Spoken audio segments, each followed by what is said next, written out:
When talking about people native to North America, there's a lot of disinformation and manipulation of history in favor of white settlers. The idea of the noble savage has been ingrained in the public education system. From elementary school Thanksgiving celebrations to high school classrooms, these ideas dehumanize the people who really lived and died in the Americas pre-1942. Today, we're going back in time to explore the first steps into North America, and all the way back to the modern day, and the issues that plague reservations and Native communities in general today. Welcome to AnthroPawlogy Unearthed. I'm your host, Lachlan Vester, and today we're talking about Native communities in North America.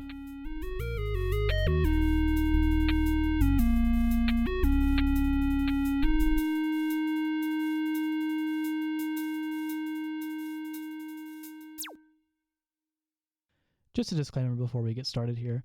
I myself am not Native, nor is any of my family Native. I just happen to find Native culture and history to be fascinating and wonderful.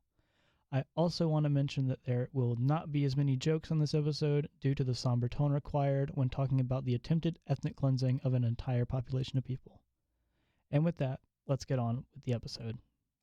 According to our current understanding, the first humans set foot in North America between 20,000 and 12,000 years ago. The most widely accepted theory for the peopling in North America is humans crossing the Bering Strait from Siberia into modern-day Alaska, walking their way down the continent.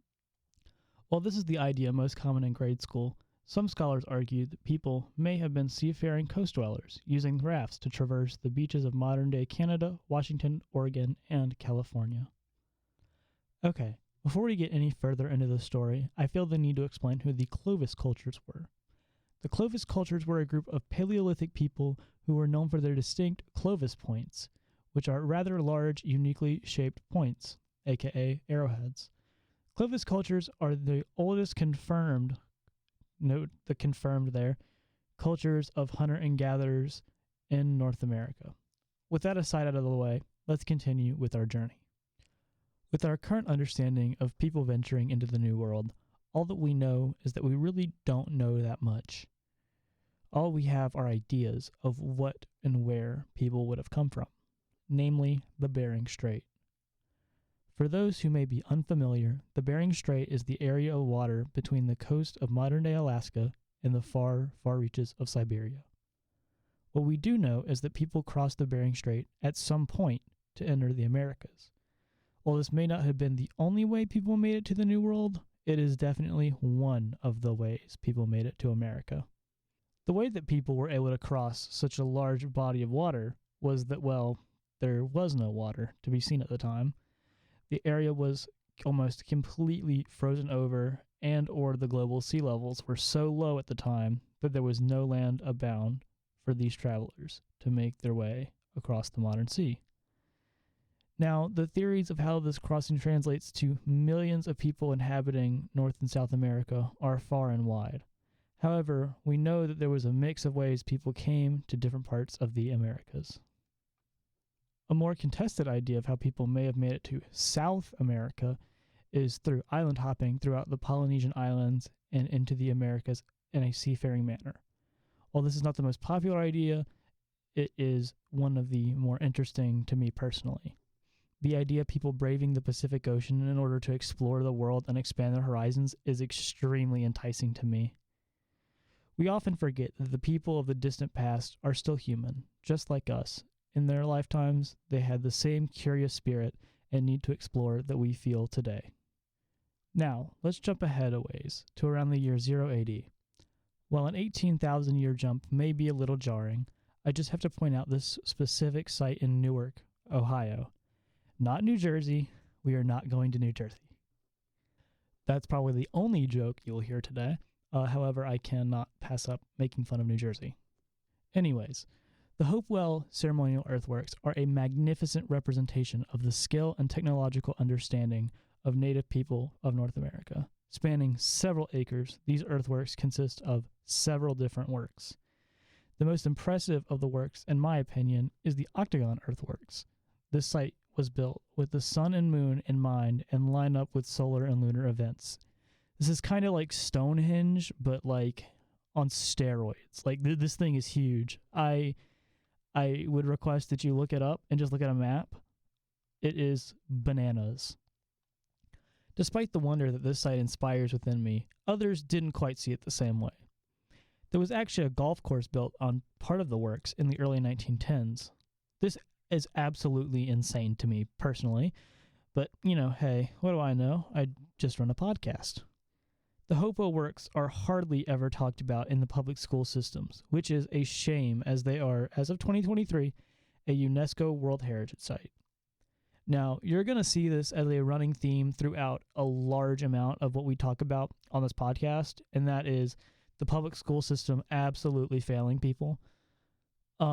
So, in my personal experience, coming from North Carolina in a rural county, we learned maybe about the first Thanksgiving and I guess maybe the Trail of Tears in late high school. But until I got into university, I didn't hear about a lot of the things I'm going to talk about and have talked about in this show so far. And I think that's just a shame.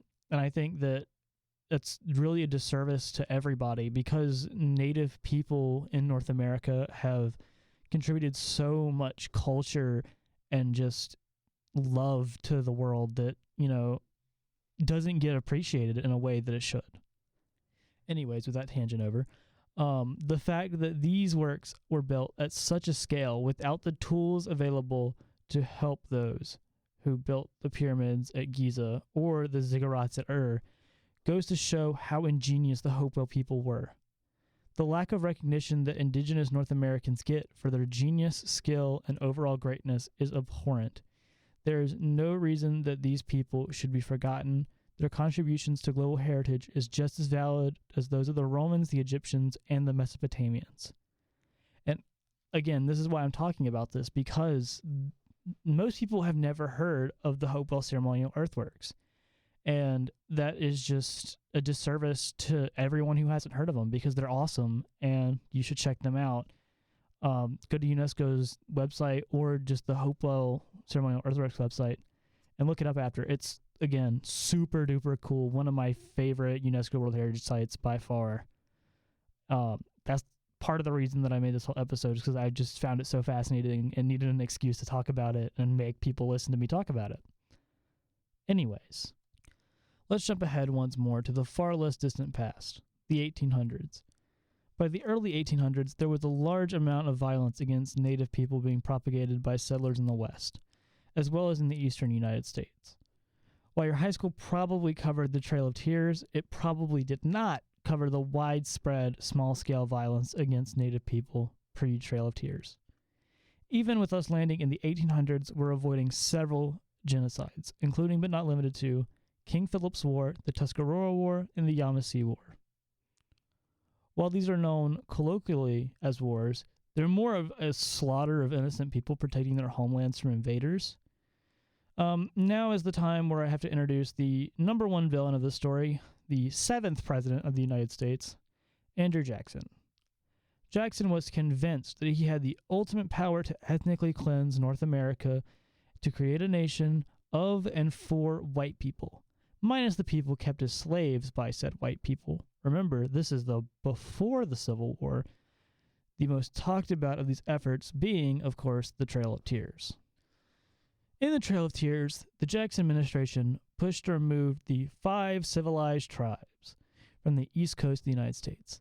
Another aside here, because I cannot stand the phrase 5 civilized tribes, this was the term used to describe the tribes that adopted the Anglo-American, again, think white, habits and cultures. This did not make them any more civilized than their sister tribes, it just made them more attractive to the white colonizers. These tribes were the Cherokee, Chickasaw, Choctaw, Creek, and Seminole, respectively. These tribes were able to sustain a presence in the East longer than others by appeasing the colonizers. However, Jackson wanted more. In particular, Jackson wanted Georgia from the Cherokee. Under the treaties current to 1829, the year that Jackson was elected, the Cherokee had their own nation in Georgia that was sovereign, and this was upheld by the Supreme Court. However, Jackson had no intention of letting that slide. The Cherokee were given an ultimatum: either leave their ancestral homeland or be removed from it. By 1830, 1 year after Jackson's election, the Trail of Tears was in full effect. While most people know the Trail of Tears was brutal, I don't think many of us have grasped how insane it was. 60,000 people were removed from their homeland in the Southeast and forced to walk to the western side of the Mississippi. If you let that just sink in for a minute, walk to the western side of the Mississippi River from Georgia. If you were a part of the Trail of Tears, you had a 37% chance of not making it to your destination. That is 1 in every 3 people who are forced to relocate dying along the way. This could have been for a multitude of reasons, including exposure and just being too weak to keep going. Because again, Andrew Jackson is forcing you to walk from Georgia to the western side of the Mississippi River. I would like to stop here and point out that 1 in 3 people is a lowball estimate. The number could be closer to 1 in every 2.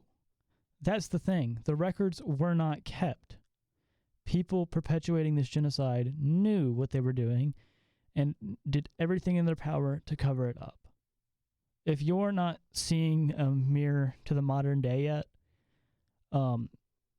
maybe turn on the TV for a minute. Look at what's happening around you. This is why I think it's so important to focus on the misdeeds in the past, because they always turn up again and again when people ignore them. Even those who made it west of the Mississippi, their land wasn't guaranteed to them. This is where what today is called checkerboarding would happen, where people would be given a lot, but they could not afford to maintain it. This caused them to sell their land to settlers, leading to the reservation that was laid out looking more like a checkerboard than a cohesive area. As you can see, there is a lot that has been buried through the public school system. The disservice to all of us cannot be understated. Once again, we're going to jump ahead in time quite a bit, so hold on to your hats. In the modern day, there are systematic issues plaguing Native communities. I feel like as a young child growing up in the American Southeast, there was minimal talk of the abuses of Native people. There was a focus on the positive interactions between Native people and white colonizers. The only time anyone mentioned abuses and genocides was when lightly talking about the Trail of Tears and the conquering of South American empires. There was virtually no talk of genocide throughout my primary schooling. While I could pick up on the fact that there was more I was being taught, there was nobody really breaking the fourth wall on this one. Specifically in North Carolina, there are still a couple of Cherokee communities surviving in the western part of the state. The only reason most people even know about this is the casino on their land. While there is no reservation per se, the land is in a federal trust and is owned mostly by Native people. So why talk about it now? It's all in the past, right? Wrong. There is still an ongoing war for survival being fought by Native people today. Under the current system, there are no safety nets on the tightrope being walked by the people on and off reservations. Here with me today to talk about modern conditions for Indigenous people, I have Sam Lowry. Yeah. Well, I was raised in a place called Robeson County. That is pretty much the indigenous homeland for my people. We have quite a bit of infrastructure of all indigenous stuff down there. But I was raised in a place called Maxton, more specifically. It's kind of on the outskirts of where our tribal headquarters is. That's in Pembroke. Maxton's really small, like a lot smaller, like 1,000 people, 2,000 people. It was cool growing up. It was just small. I wasn't really into the culture until a lot later because my mom's white and my dad, he's Native, but he was he was raised outside of Robeson County. He didn't come back until way later because my grandfather was in the military, so he was base to base to base.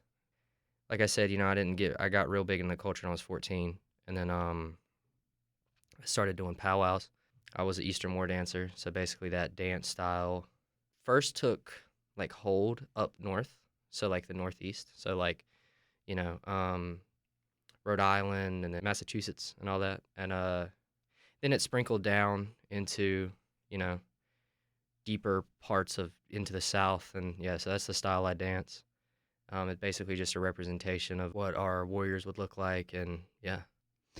So, in your experience, how did the education system, and more specifically, the public education system, handle Native culture within the classroom? Well, so I only went to public school until about second grade, but in in public school, even back home, there was no representation. We would wear the little cardboard feathered headdresses and things like that that aren't actually representative of the indigenous people on the East Coast and things like that. So it kind of felt weird as a kid because I was always told I was indigenous and I lived like that. Okay, like this is my people, this is who I am, Lumbee. But when you'd go to school, you'd only hear about like you know, the Lakota and the Dakota and the Cheyenne and all these different tribes, and it would kind of it kind of made me feel like isolated and not secure in my like actual cultural identity because we had no representation as a child, and there's barely even representation now, and especially because of my skin tone, it was also like an extra struggle because I was like, I don't look like these people in these history texts. Does that mean I'm not indigenous? But yeah, like it was pretty rough. Um, I never faced like bullying in the school for my heritage, which I know some people have. But like I said, I went to a school in a predominantly indigenous right like population at the school. So, and they're all my cousins, and so I mean, like it kind of fit in. But yeah, it was pretty rough. It was just kind of like isolating, very isolating, because it's like it's pretty isolating. So, not to be too direct, but where have you noticed the system failing? Not only you, but like your loved ones, and like you said, you grew up with like in the communities, like your neighbors. How have you seen like not only like the federal system, but just systems of support in general failing? I think the biggest failure that is in Robeson County, in my personal opinion, um, all my neighbors indigenous in Robeson County, I just feel like there's just a lack of solidity. There's no actual federal like solidity promises that and like you go to Robeson County, there's abandoned buildings, there's crime rates at an all-time high, and it's like there's a lot of failures, and I think the biggest one from our government is not funding us in the sense of allowing us to I don't know, like have affordable health care and our free health care and things like that, and live in poverty, like just live in poverty. And that's like the biggest failure is poverty in Robeson County that I've been through, family's been through. It's just poverty. That's like the biggest issue. And do you think that that poverty comes from a place of systematic failure in terms of like this the system's just not there for people? Yeah, yeah, yeah, yeah. I believe that because there's no system in Robinson. There's no actual solid jobs. There's nothing that we as Lumbee or Indigenous people in Robinson County could work. Like there's no like it's very very very desolate, and like it's just overall poor. So I do think that I do think it's like from like these systems have set us up to fail that the government has implemented because in the past and all throughout indigenous country, forced relocations, slavery, especially here on the East Coast, a lot of indigenous people were slaves, and of course in North Carolina, South Carolina, you're surrounded by a lot of hate and bigotry from the in the past, and um, especially like our older generations, they were raised in times where racism was an all-time high and prejudices and lack of education due to these prejudices. So all just the whole system has played a huge role into why indigenous people especially in Robeson County, for me, because that's what I could speak on, have kind of like just failed us because there's no, like I said, there's no support. And it's more of a widespread thing too. It's not just indigenous people. Like a lot of people who are in poverty in inner cities or in rural poverty, they all kind of have these same struggles where the government doesn't care about them. The government wants them out. The government looks at them more as a nuisance than, like an actual people group to support. And, the in Robeson County, like I said, it's kind of the same way. And so, how do you personally kind of suggest creating a better system or bettering, not tearing the whole system down if that's not necessary, but just bettering the system in general? I don't know.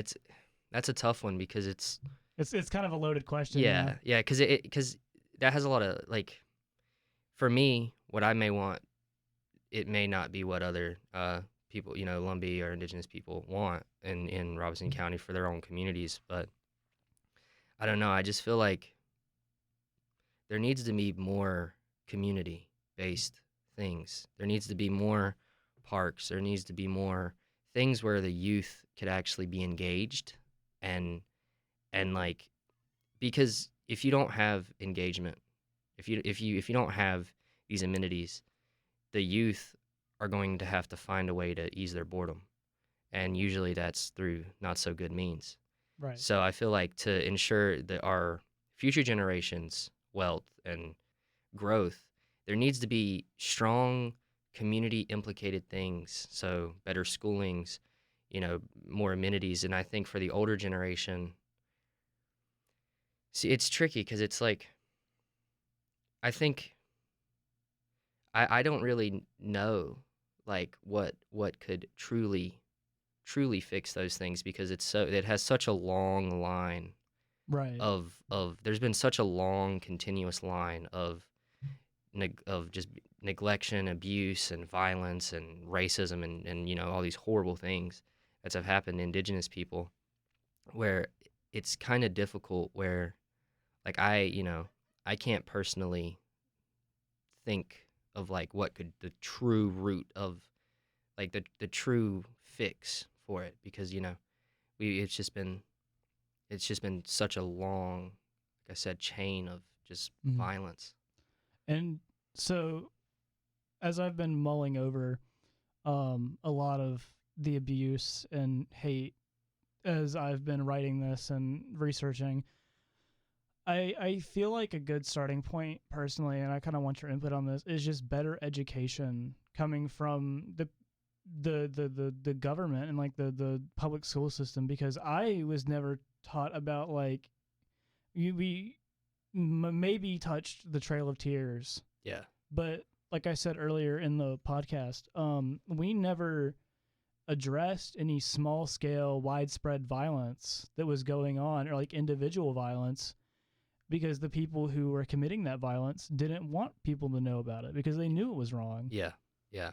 I do think if there was more exposure Mm-hmm. in the public schools, if there's more deeper education on also the current state of indigenous people and indigenous nations, not just what happened in the past. Mm-hmm. Because I think that's a big fallacy in public school, is that it almost treats indigenous people as something of the past, as an extinct, like culture group, even though, we're like, there's, I don't know the exact number, but I think it's in 5 million indigenous people left still alive today. That's not extinct in any means. So I think that's a big fallacy, which I think could ease up on the I guess discrimination and the neglect that some indigenous people face, is due to just the fact that in public schools there is just, like I said, no modern representation of indigenous people. The only representation of indigenous people we have in public schools is from the colonizers' viewpoint, which is extremely flawed and extremely skewed. And that's another reason why indigenous people could feel so alienated. For more conversations about this topic, tune into the bonus episode coming out right after this one. AnthroPawlogy Unearthed is a podcast from WKNC 88.1 HD1 Raleigh. Our theme music is produced by Sam White. I'm your host, Lachlan Vester, and I look forward to seeing you next time.